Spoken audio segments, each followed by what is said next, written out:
Constructing your life is about much more than just building a bank account. Each week, join real estate entrepreneur and mindset coach Austin Linney as he interviews guests who are constructing their dream lives and impacting the world around them on a daily basis. If you're an entrepreneur or wanting to start a business, or you just want to hear motivating stories of how others have overcome the odds, you are in the right place. And now for your host, Austin Linney. Guys, welcome back to Construct Your Life. This is Austin Linney here, and in true Austin Linney fashion, this is probably like the 30th or 20th time I've had their first ever podcast. It's been mine, and I've been the first podcast guest on like another 30. So I don't know what it is about my personality that brings this out, but here we are. We have Conrad in the house. How are you doing, sir? Doing great, Austin. Thank you for having me and helping me get this first one under the belt.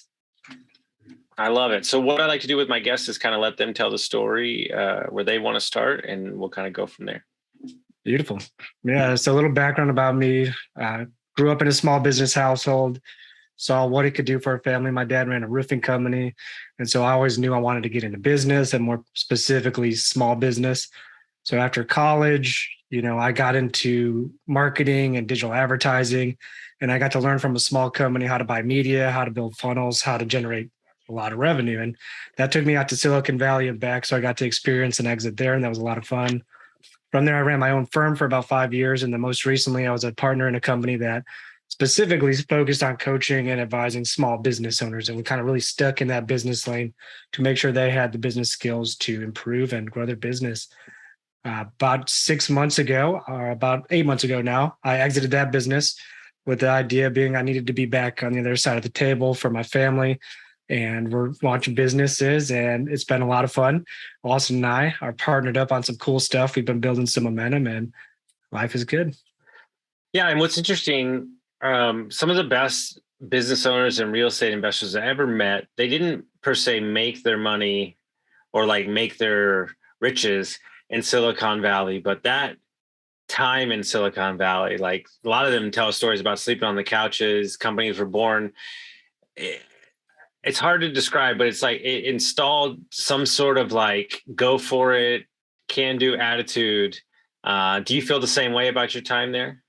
Oh, absolutely. The people around you are some of the smartest, brightest, and most driven people. And so if you want to like live out there and even exist out there, you got to be driven, and you have to do all those things. So it raises the bar for you, and just spending a little time out there, it helped me adapt and internalize a mindset that I've brought to everything else. And it's also very interesting in the way things are taught or thought about out there, and that it's, you do a very good job of prioritizing what's important versus busy work, because otherwise you're gonna fizzle out and fail. So learning how to build a business, how to generate a ton of revenue, how to do all those things, and how to do it in the least amount of time and money was a skill I've used in every different area that I've been in since then. No, it's so important. And, you've done a couple different things in business, but ultimately, systems, marketing, sales funnels, before we get started in what we're doing and what we're creating, what are you seeing as the basic kind of missteps that small business owners or just, entrepreneurs in general are doing when it comes to stuff like that? Yeah, I think I've seen it's kind of twofold. I'll give you a bonus one. It's one, having those systems of like how to run your meetings, how to run your business, and giving yourself some guardrails so that you don't have to think too much about what to do. You have a place and time for those things so that you could then be creative and apply your energy towards the things that drive business. And the second part of that would be under investing on marketing and sales. I've worked with dozens, if not 100 plus businesses at this point, and so many of them don't get off the ground because they're not willing to spend any money on advertising or marketing. And what happens is a lot of business owners, especially service-based business owners, they hit kind of what I've called the referral ceiling. They use their network and it generates a good amount of business, and some of them could do a couple million. But to go beyond that and to have a marketing channel that generates leads without warm referrals, you got to spend some money. And I've seen that as a big blocker for a lot of businesses that have yet to get beyond a few $1 million in revenue. I sent a podcast to a client of mine the other day, a Dan Kennedy one. He was talking about sales versus marketing. And the real thing that stuck out to him was with the more marketing, you create less need for sales. And I think that's like a holy shit kind of moment for entrepreneurs. Is like what I've seen just from my personal point of view is like you might have a great integrator, you might have a great visionary, but like he knows his business, but he's selling his idea. He's not selling his clients. And he's not listening to the clients and understanding. And so in my opinion, I've spent the last 2 years diving deep into marketing. It's really about understanding who's buying it, where they are, where they're hanging out, stuff like that. Absolutely. And marketing, maybe I'm just biased because it's my background. I think marketing is kind of the central nervous system of the business, the brain center, and that marketing applied well is, like you said, understanding the customer, surveying, getting feedback, and then it's tailoring your whole business to serve that need. And so that would go from cold to sold, like creating an offer that is specific to what you are learning in the marketplace, iterating, adjusting.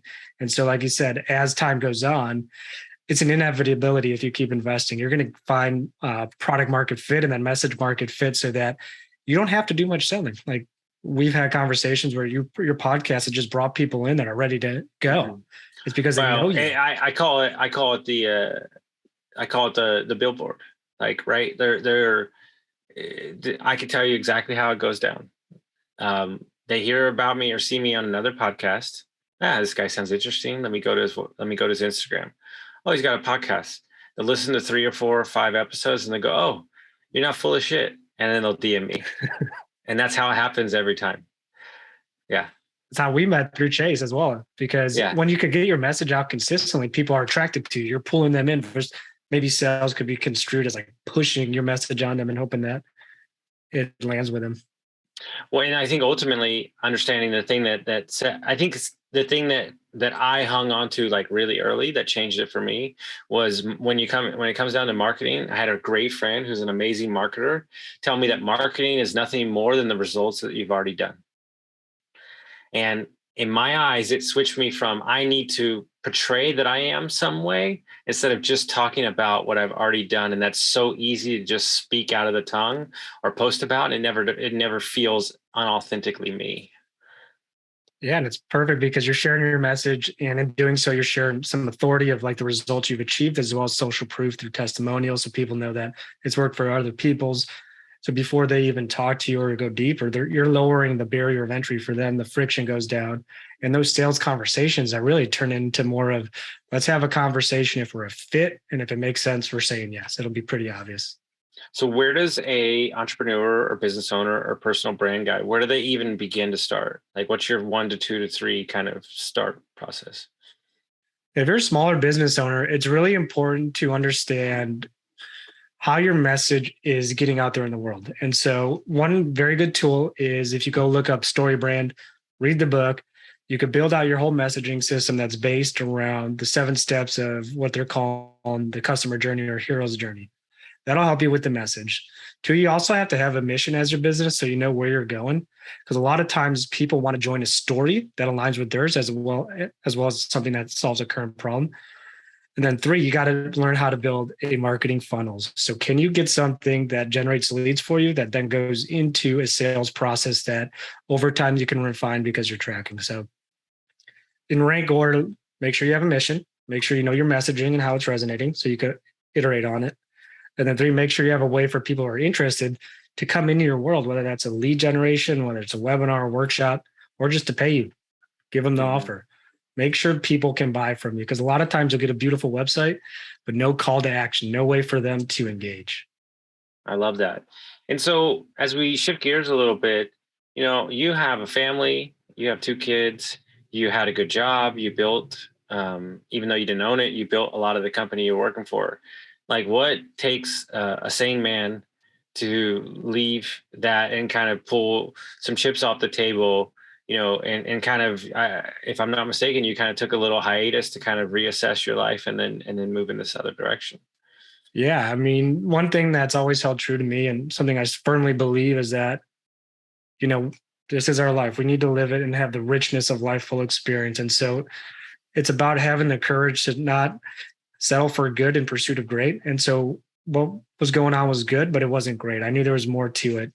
And so being in the position I was able to take some chips off the table, spend the holidays with my two young daughters and family, and really kind of relax. And what I've learned is not very good at relaxing because I wanted to get back in the game. And fortunately, we did that around the turn of the year.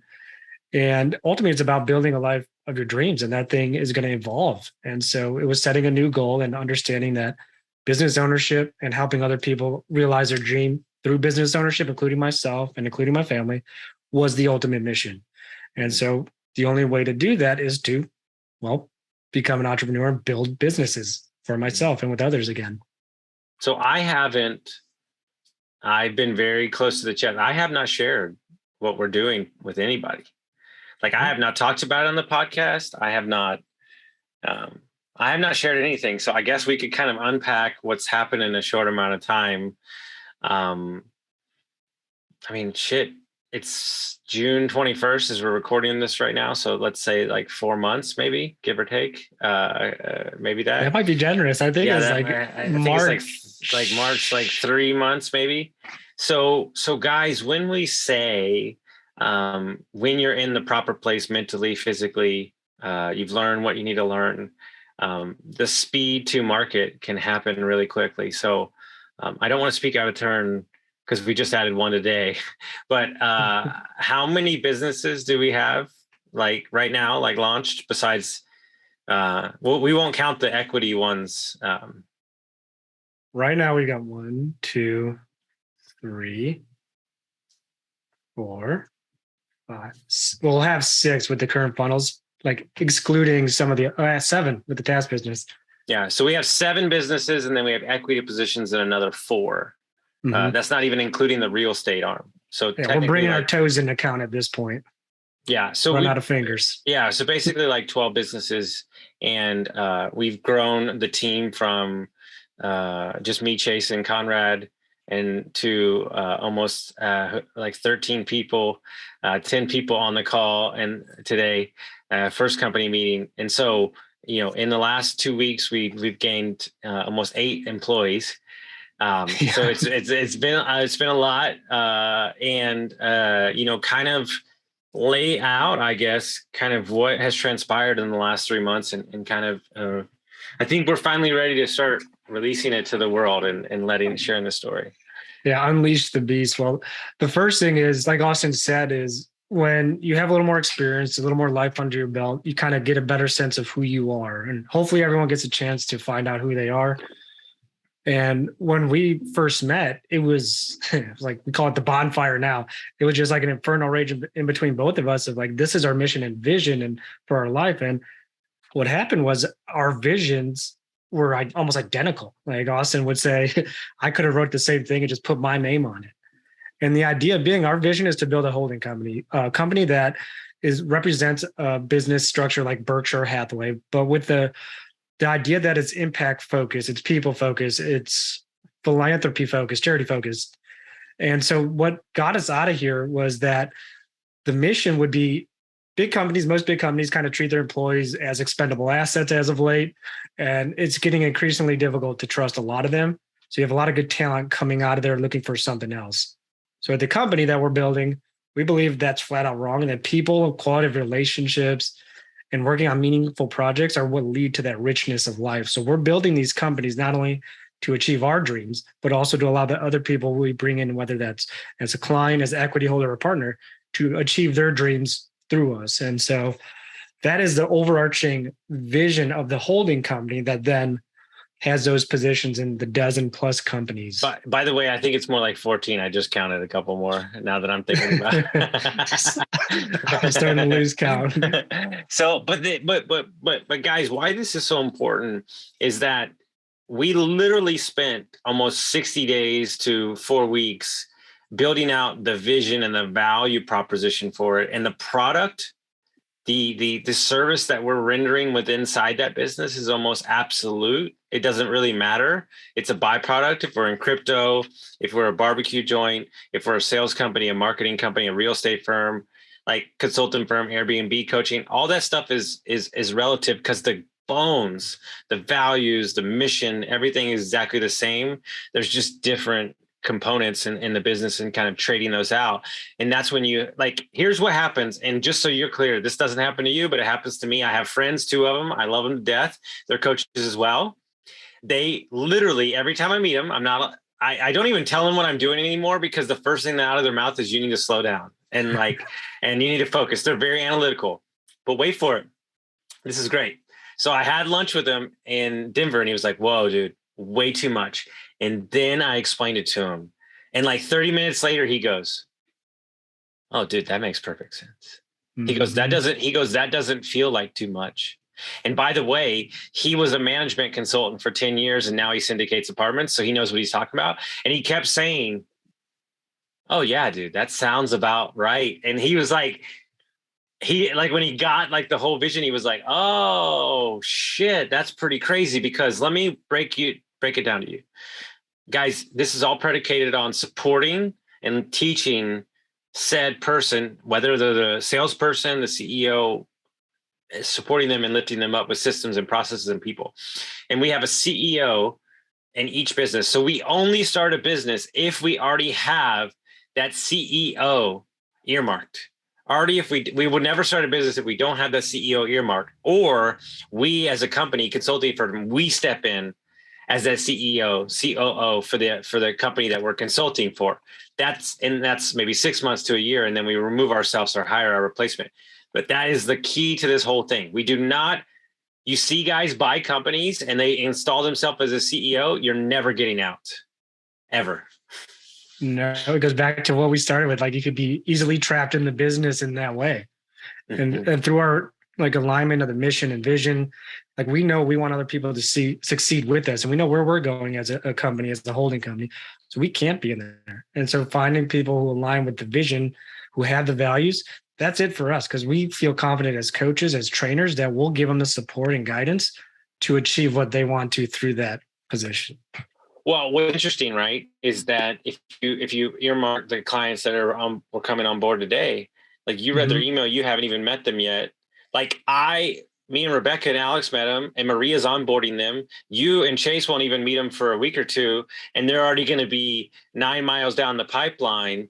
And understanding that, because we have our values set in what we're doing, everything I'm saying, they're going, we've waited our whole life to hear this. And so by setting our vision and being clear on what we're doing, we attract the exact right client that we want. Because no longer will I take a client that doesn't want to do work. No longer will I take a client that doesn't want to step up to the thing. And I'll talk about me for a second. Because I'm still taking on one-on-one clients, but less these days because I don't have so much time. This is a big shift for me. This is a big shift for you. You're a one-on-one coach too, Chase as well. To kind of leave what was working for us, to know that the ultimate impact has to be higher as a team, has been an interesting kind of, I had to remind myself a lot, like, hey, the vision is way bigger than you could ever do on your own. The amount of impact that you can create, the families that you can support. And so that's been an interesting shift for me.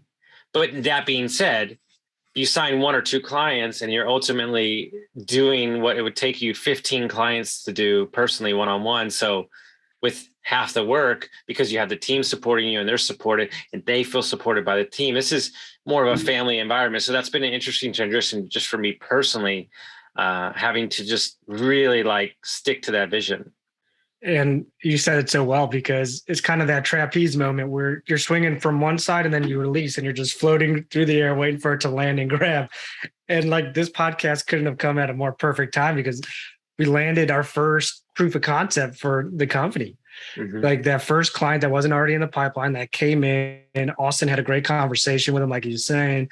And because the values align and they know what we're doing, it was a no-brainer to move forward, and we're all psyched to do it. And from this day forward, we're taking on the identity of not the all-star anymore. Like, we're out of the spotlight. We're moving into the coach role. And for a sports analogy, we're going from Tom Brady to Belichick, and then ultimately, what's his name? Kraft, the owner, because we want to put everybody else and shine the light on everybody else and take what we've already learned and experienced up to this point and what we're going to continue and pass that along. Because if we just keep it for ourselves and our clients, like you said, the impact, it's good. It's good. We make good money, but it's not jobs. It's not what we want to create. It's not freedom. It's like, dude, it's like you're so right, because it's I didn't think about that. Like, this was the first like soup to nuts proof of concept, not already in the pipeline, for them to get it, for them to see it and understand it, and then we did exactly what we wanted.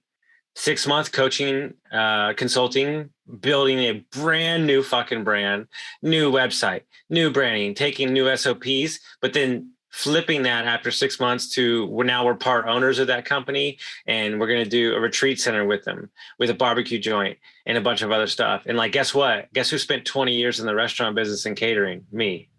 So it's like, Right. and I told him, I was like, I hate your guts for making me go back into this game, but I'm only doing it with y'all, because they literally took, are you ready for this? You don't even know this. They took, this is new. They took a mom and pop place that was charging $1,800 for the weekend to rent out. This is a huge farm for weddings. $1,800. They only booked 13 a month or a year. They took it to 8,000 a weekend at 50 bookings. Ooh. So Those they are the kind of people. And this all started with a food truck. And so now we're going to bring the new food truck to the new place. And they're, and their story is amazing, and it's just like being able to see them breathe for the first time, and being able to help them. And now they have a full team, and like they have, and here's the truth. This conversation come out of the fact that they thought that they had a business to sell. But yet she's running everything. They got 3 high school students on staff, and he's cooking. Like, I had to break the news to him yesterday that you don't have a business to sell. Like, and how many entrepreneurs do we know that thinks they have a business to sell when they really just have a job? They have a nice high paying job that they're comfortable with, and they may make good money, but when you take them out of it, what's left? Mm-hmm. It's not a self-managing business. One of the things we teach. Not. Yeah. So if you don't have SOPs, you don't have systems, you don't have employees, you don't have people that can elevate. Like, guys, take the book, Built to Sell, read it again, read it over again, and then take the book, Self-Managing Business, and it'll change your entire life. Every time somebody reads Built to Sell, I feel like their whole view on business changes. It's like revealing the curtain. You're seeing the wizard behind the curtain. You're like, oh, there's a whole different game that's being played that I was unaware of. I just thought, I'm passionate, I can work hard, I could get it to this. But then you hit the proverbial wall, or you may be successful. And that's all good for a lot of people. But for those that are looking to sell or exit their business, which everybody does, you have to be intentional about what that business looks like. And oftentimes it's not spoken about much. No, and I think ultimately understanding that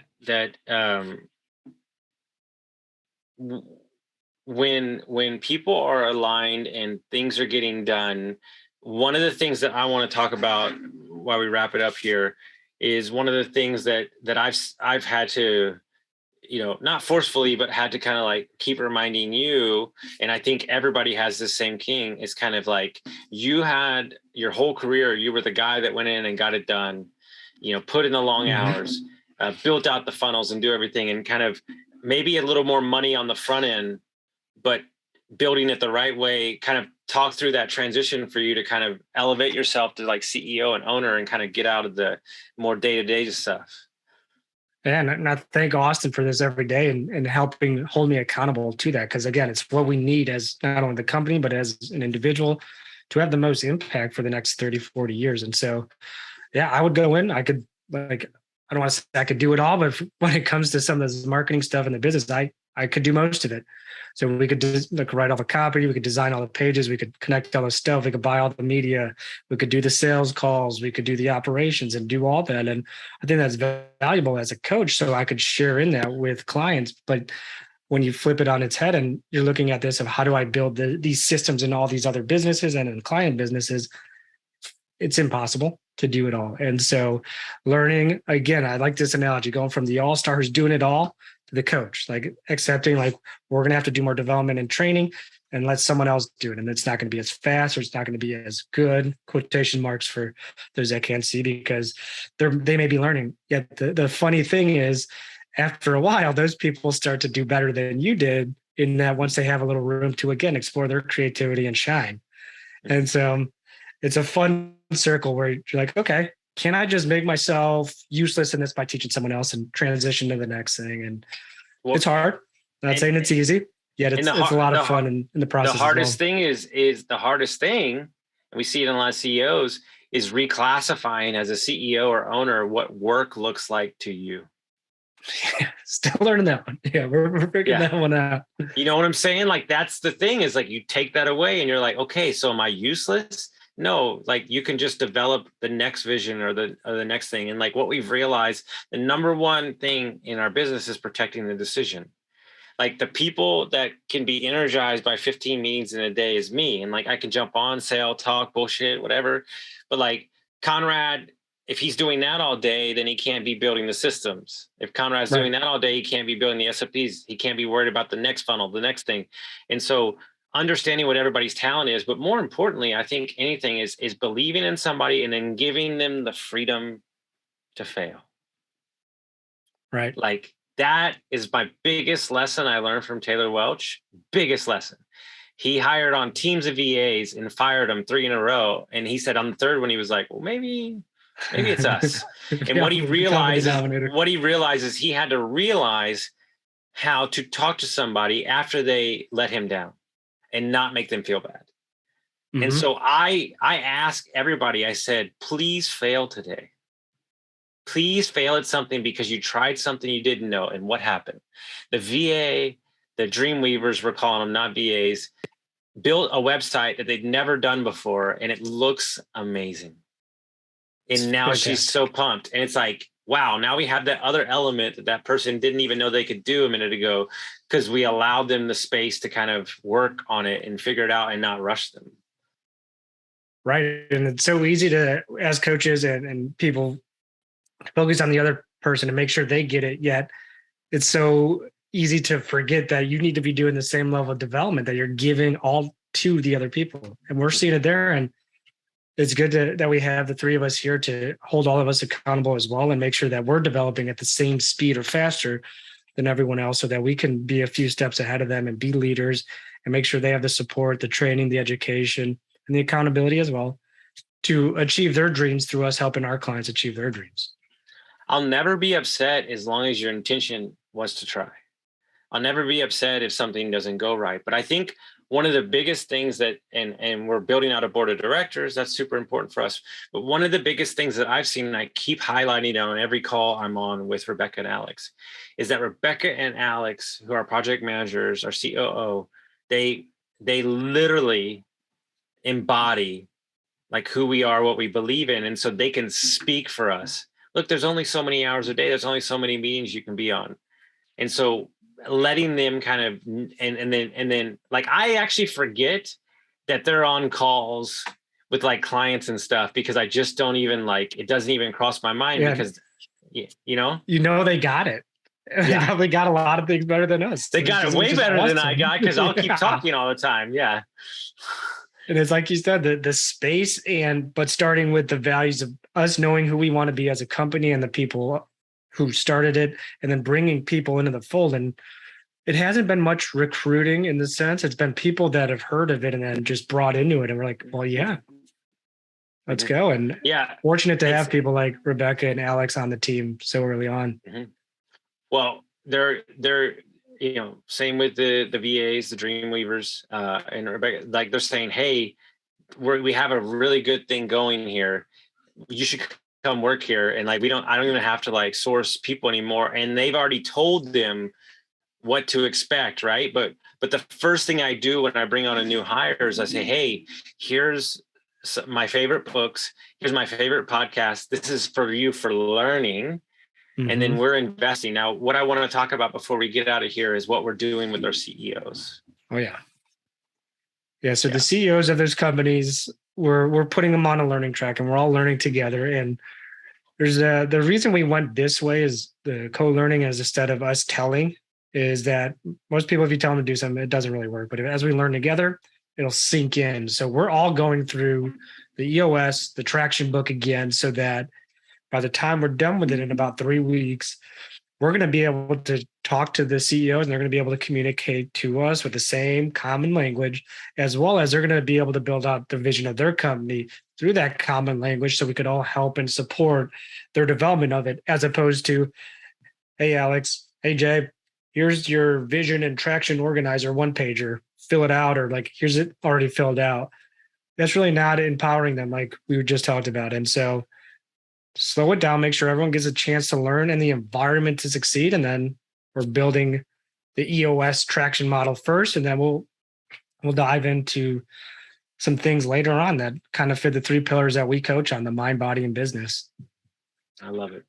So I know you're getting back to posting lately, not too much, not all over the place, but if people want to reach out to you, how would they do that? Yeah, you could hit us up on my name, ConradKuzuch.com. It's a website of kind of my digital resume, or you could go to thecompanyconsulting.com. We're building that out to be the place where you could get more information and resources about what we do for companies and how we do it for them and build out their business and step in as their fractional COO, CEO, and whatever else they need to reach the finish line, so that they're not one of the people that are stuck at $1 million. They're a person that's inspired to get to 5, 10, and beyond, so that they don't get stuck in their business and they can live the life that they want to. And take Fridays off. Yeah. Nobody else is working. Just do it. Yeah. Take Fridays off. Guys, hope you got some value from this episode, and we'll see you next time.